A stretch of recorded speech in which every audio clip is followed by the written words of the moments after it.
السلام عليكم ورحمة الله وبركاته.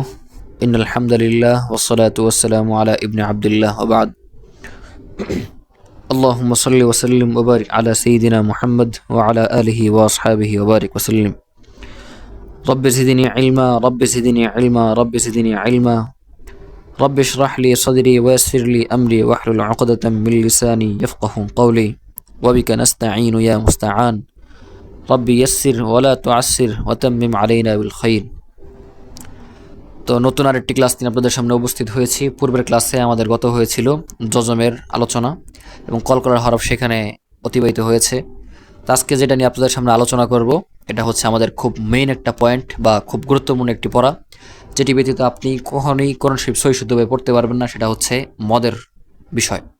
মদ অর্থাৎ টান, কোন জায়গায় টান হবে, কোন জায়গায় টান কম হবে, কোন জায়গায় টান বেশি হবে, সেটা নিয়ে আলোচনা। তো দেখতে পাচ্ছেন উপরে লেখা রয়েছে মদের হরফ তিনটি, ওয়াও আলিফ ইয়া। এবার দেখতে পাচ্ছেন ওয়াও ইয়া আলিফ, অর্থাৎ এই তিনটি হরফের সাথে অন্য কোনো হরফ আসলে খালি থাকলে তখন কী হয়? টান হয়। দেখতে পাচ্ছেন জবরের কখনো টান হয়, যে জবরের বাম পাশে খালি আলিফ মদের হরফ, অর্থাৎ জবর আসার পরবর্তী যদি খালি আলিফ আসে, আলিফের উপর হরকত থাকতে পারবে না, একদম শুধু খালি আলিফ আসতে হবে। যদি জবরের বাম পাশে এমন খালি আলিফ আসে তাহলে তাকে মদের হরফ অর্থাৎ এক আলিফ টেনে পড়তে হবে। দেখেন লেখা রয়েছে ডান দিকের হরকতের উচ্চারণ এক আলিফ টানিয়ে পড়িতে হয়। এই যেমন দেখতে পাচ্ছেন এখানে খালি আলিফ রয়েছে এবং তার এই যে জবর বাম পাশে খালি আলিফ রয়েছে থাকার পরবর্তী আমাদের উচ্চারণ করতে হবে কিভাবে? ডান দিকের হরকতের উচ্চারণ, অর্থাৎ ডান দিকের যে হরকত রয়েছে অর্থাৎ তায়ের উপর যে জবর রয়েছে সেই জবরের উচ্চারণ একটু টেনে করতে হবে। যেমন এখানে তা জবর তা আমরা সবাই উচ্চারণ করি, একটু টানতে হবে তা। এইভাবে আমি উচ্চারণ করে শোনাচ্ছি, আপনারা খুব মনোযোগ দিয়ে শুনবেন ইনশাল্লাহ। স্বাভাবিক যদি উচ্চারণ করেন কোনো টান ছাড়া মদ ছাড়া তাহলে হবে তা জবর তা। এটা পূর্বে অতিবাহিত হয়েছে যে হরকতের উচ্চারণ তাড়াতাড়ি করতে হয়। তো শুধুমাত্র এভাবে যদি উচ্চারণ করেন যেমন তা জবর তা। আর যদি এভাবে মদের হরফ আসে জবরের বাম পাশে খালি আলিফ, দেখতে পাচ্ছেন জবর তার বাম পাশে খালি আলিফ রয়েছে, তখন মদের হরফ হবে, তখন এক আলিফ টেনে পড়তে হবে। কিভাবে? যেমন তা আলিফ জবর তা, এভাবে তা আলিফ জবর তা, এইভাবে শুধুমাত্র এটা উচ্চারণ করলে তা জবর তা, আর এটা উচ্চারণ করলে তা আলিফ জবর তা, তা জবর তা, তা আলিফ জবর তা, এভাবে এক আলিফ টেনে পড়তে হবে। এবং প্রত্যেকটা আমি উচ্চারণ করছি। ত জবর ত, ত আলিফ জবর ত, ত জবর ত, ত আলিফ দুই জবর ত আলিফ জবর ত, মদের হরফ টেনে পড়তে হবে। ত জবর ত, ত আলিফ জবর ত। এর পরবর্তী সা জবর সা, সা আলিফ জবর সা, শুধুমাত্র উচ্চারণ করলে সা জবর সা, আর মদের সাথে উচ্চারণ করলে সা আলিফ জবর সা, এভাবে।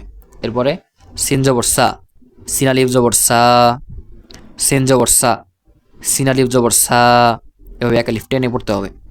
সদ জবর স, সদ আলিফ জবর স, আবার উচ্চারণ করছি সদ জবর স, সদ আলিফ জবর স, এইভাবে। এরপরে শিন জবর সা, শিন আলিফ জবর সা, আবার উচ্চারণ করছি শিন জবর সা, শিন আলিফ জবর সা। এর পরবর্তী হা জবর হা, হা আলিফ জবর হা, হা জবর হা, হা আলিফ জবর হা, এইভাবে। এর পরবর্তী হা জবর হা, হা আলিফ জবর হা, আবার উচ্চারণ করছি হা জবর হা, হা আলিফ জবর হা। ওয়াও জবর ওয়া, ওয়াও আলিফ জবর ওয়া, ওয়াও জবর ওয়া, ওয়াও আলিফ জবর ওয়া। এখানে সবগুলো হরফ দেওয়া নাই, কিন্তু প্রত্যেকটা হরফের সাথে এভাবে যদি খালি আলিফ আসে জবরের বাম পাশে তাহলে মদের এই জবরের উচ্চারণ বা এভাবে টেনে করতে হবে এক আলিফ। এর পরবর্তী দেখতে পাচ্ছেন এখানে কিছু শব্দ দেওয়া রয়েছে মদের হরফের, আমরা এগুলো উচ্চারণ করে শোনাবো, খুব ভালোভাবে শুনবেন এবং নিজেরা আয়ত্ত করার চেষ্টা করবেন। এখানে প্রথমটা হবে কফ আলিফ জবর ক, লাম জবর লা, কলা। আবার উচ্চারণ করছি কফ আলিফ জবর ক, লাম জবর লা, কলা। মিম আলিফ জবর মা, লাম জেল্লি মালি, কাফ জের কি মালিকি।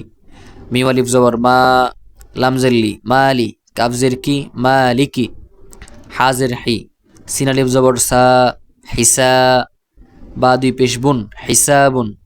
হাজের হি, সিন আলিফ জবর সা, হিসা, বা দুই পেশ বুন হিসাবুন।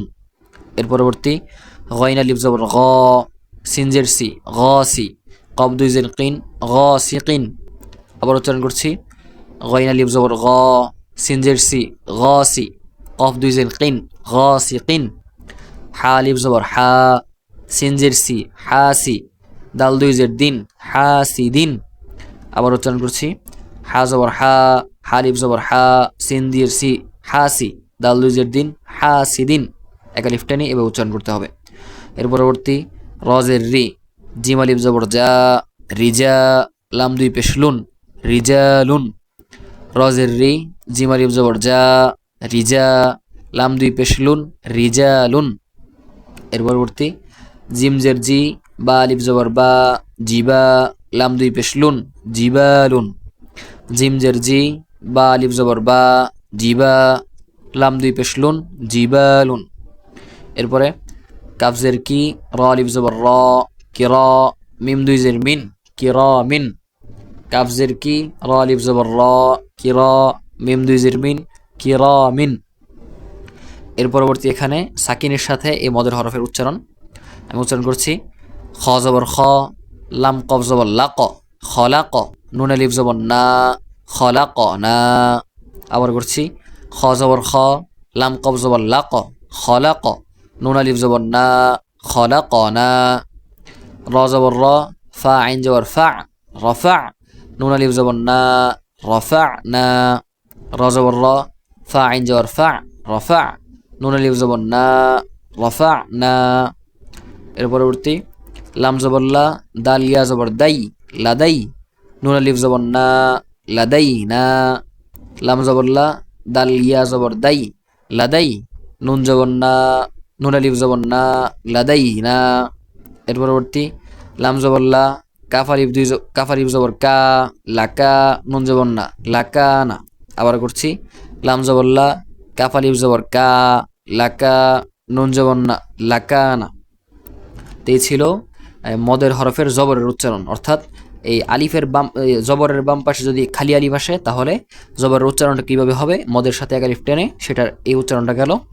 এর পরবর্তী হচ্ছে জেরের সাথে যদি আসে তাহলে জেরের মদ কীভাবে হবে। এখানে লেখা দেখতে পাচ্ছেন, জেরের বাম পাশে জজমলাইয়া মদের হরফ, অর্থাৎ জেরের বাম পাশে এখানে দেখতে পাচ্ছেন এই জের তার বাম পাশে যদি জজমলাইয়া আসে, আগেরটা ছিল খালি আলিফ, আলিফের উপর কিছুই থাকতে পারবে না, কিন্তু এখন ইয়া থাকবে জেরের বাম পাশে এবং ইয়া থাকার পরবর্তী ইয়ার উপরে জজম থাকতে হবে, অর্থাৎ জেরের বাম পাশে জজমলাইয়া যদি আসে তাহলে মদের হরফ, অর্থাৎ লেখা রয়েছে ডান দিকের হরকতের উচ্চারণ এক আলিফ টানিয়া পড়িতে হয়, অর্থাৎ ডান দিকের যে হরকত হবে আগেরটার মতোই এই জেরের উচ্চারণ এক আলিফ টেনে করতে হবে।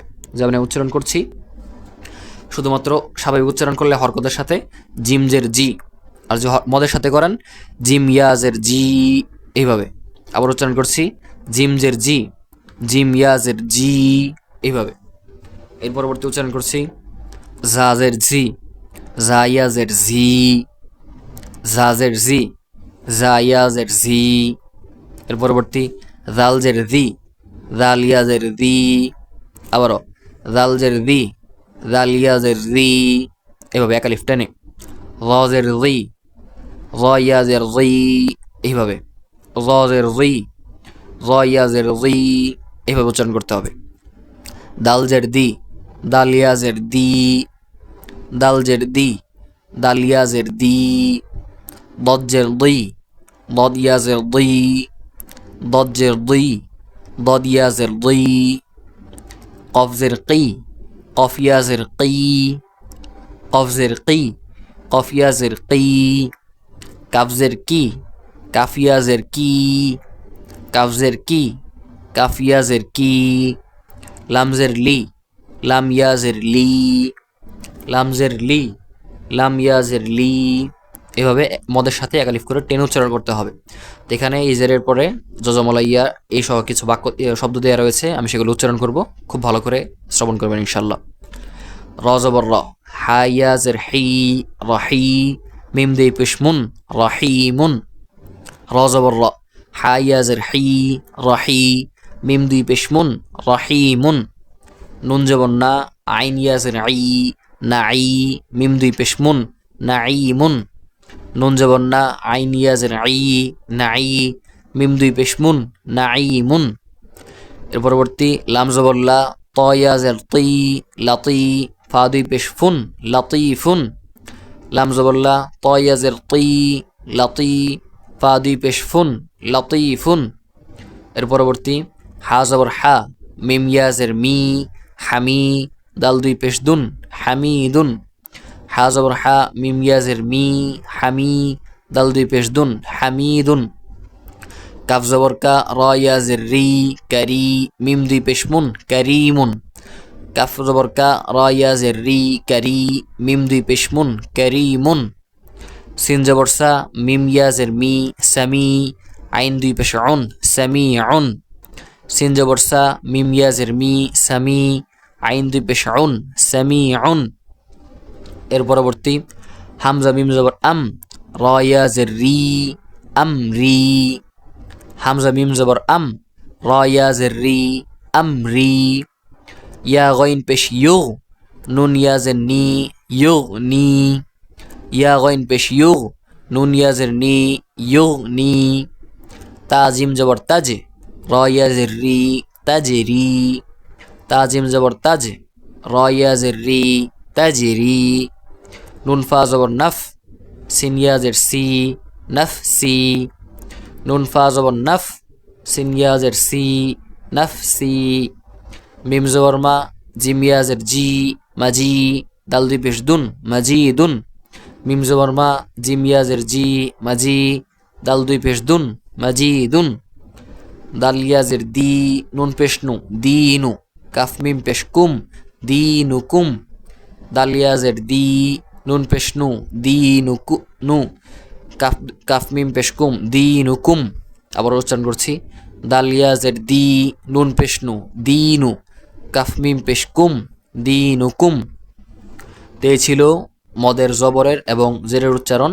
আমরা পরবর্তী ক্লাসে ইনশাল্লাহ এই মদের সাথে আমরা পেশের উচ্চারণ নিয়ে আসবো এবং সাথে সাথে এটার পরীক্ষা থাকবে বা এর শব্দের মধ্যে একদম বাস্তবে অর্থে ফিটিং করা থাকবে। সেটা খুব ভালো আপনাদের আয়ত্ত করতে হবে। আপনারা এখান থেকে জবর এবং জেরের বিষয়গুলো খুব আয়ত্ত করে নিতে হবে, তাহলে পরবর্তীতে আপনার এই মদ নিয়ে আর কোনো সমস্যা থাকবে না। তো ঠিক আছে, আজকের জন্য এই পর্যন্তই। বিদায় নিচ্ছি। সকলের জন্য দোয়া চাই, আমাদের জন্য দোয়া করবেন, আপনাদের নিজেদের জন্য দোয়া করবেন যেন আপনারা সর্বশেষ ক্লাস পর্যন্ত থাকতে পারেন, এবং আমাদের জন্য দোয়া করবেন যেন আমরাও সর্বশেষ ক্লাস আপনাদের সামনে উপস্থাপন করতে পারি এবং খুব ভালোভাবে আপনাদের সামনে এগুলো এনে আপনাদের কোরআন শরীফ সহিশুদ্ধভাবে পড়াতে সাহায্য করতে পারি। আল্লাহ তাআলা আমাদের তৌফিক দান করুক। তো বিদায় নিচ্ছি। আসসালামু আলাইকুম ওয়া রাহমাতুল্লাহি ওয়া বারাকাতুহু।